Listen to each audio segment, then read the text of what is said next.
Welcome back to the Yaffee program. News Talk 770 AM, 92.5 FM, WVNN. Real quick, got to tell you about my good friends at the Huntsville Men's Clinic, celebrating their 5-year anniversary and part of a team that's treated Alabama men for ED and low T for almost 15 years. If you think you're dealing with energy issues or problems in the bedroom, could be caused by low testosterone, whatever it is, they can help you out at the Huntsville Men's Clinic. $99 for that consultation. You get a testosterone and PSA test, and you get your numbers in about an hour. And I remember I got my testosterone checked. It was really easy. They told me the numbers before I even left. They'll do that for you as well, or help you out with whatever you need. Guys, call the Huntsville Men's Clinic today, 256-368-0333.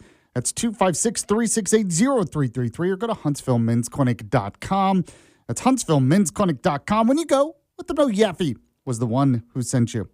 All right, let's end the show like we usually do. We have the Yaffee program rewind.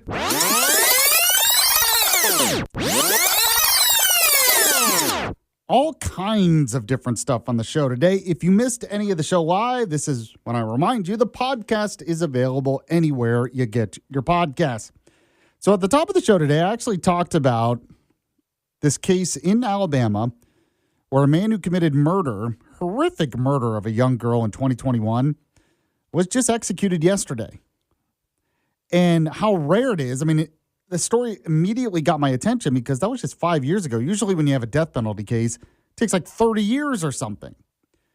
And I'm sure a lot of you agree, this is how it should be done, right? Like, it should be done within 5 years. Now, apparently the reason why this one was a little bit faster is because he decided not to appeal. He just kind of accepted his fate. Apparently he said that he has asked for forgiveness from God and all of that. But I'm just thinking, in terms of justice, part of justice is the fact that it's fast, right? I mean, there's something against the idea of justice when you're waiting 40 years to carry it out. It just seems crazy. And that kind of relates to the other big story today, where in New York you have Luigi Mangione, who I guess is about to plead guilty in federal court. Kind of some weird plea deal, but he's not even up for the death penalty. And it's similar where his murder is on video. We all know he did it. It's an open and shut case. Now, the good news is federal prosecutors say they are going to seek the maximum penalty. They're not going to offer some kind of weird plea deal or something.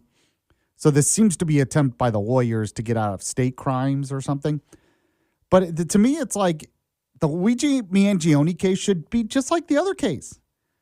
Tried, convicted, and put to death within 5 years for a horrific murder of an innocent man. And so it just comparing the two really does reveal some problems in our justice system when it comes to this. So we talked about that at the beginning of the show. The podcast is up.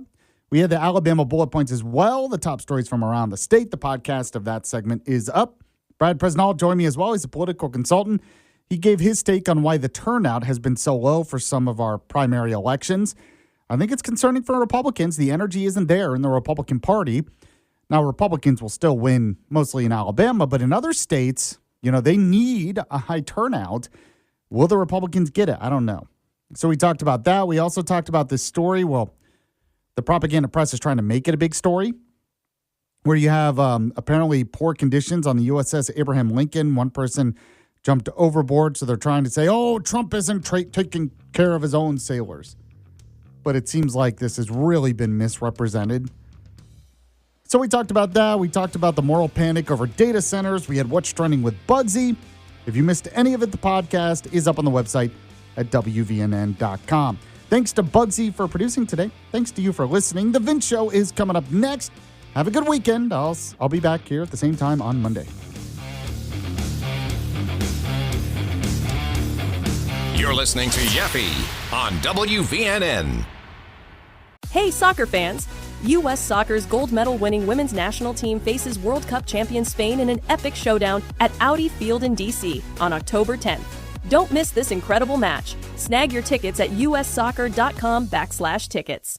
Start your day with the morning jolt of Drake Toll. Anywhere in the country. Your home for talking sports. The United States hockey team has 4 teeth left. What is LeBron James' legacy? Lionel Messi. 906 career goals is stupid. All of it. The Knicks. The Los Angeles Lakers. Aaron Rodgers. Georgia football player. The Dolphins. The Mets. As it happened, when it happened, we'll talk all of it. Westwood One Sports Talk. Your home for Drake Toll. Follow and listen on your favorite platform. The U.S. Soccer Podcast. I'm your host, Megan Klingenberg, and after interviewing so many dudes during this Men's World Cup, I'm so happy to be back with my U.S. Women's National Team players. I know the U.S. Men's National Team has changed how I think about myself, how I think about being an American, how I think about being on a team. It's 1 year out from that World Cup, and we're going to talk about the brightest prospects in U.S. soccer. You ready? I'm ready. Let's do it. The U.S. Soccer Podcast, presented by Henkel. Follow and listen on your favorite platform.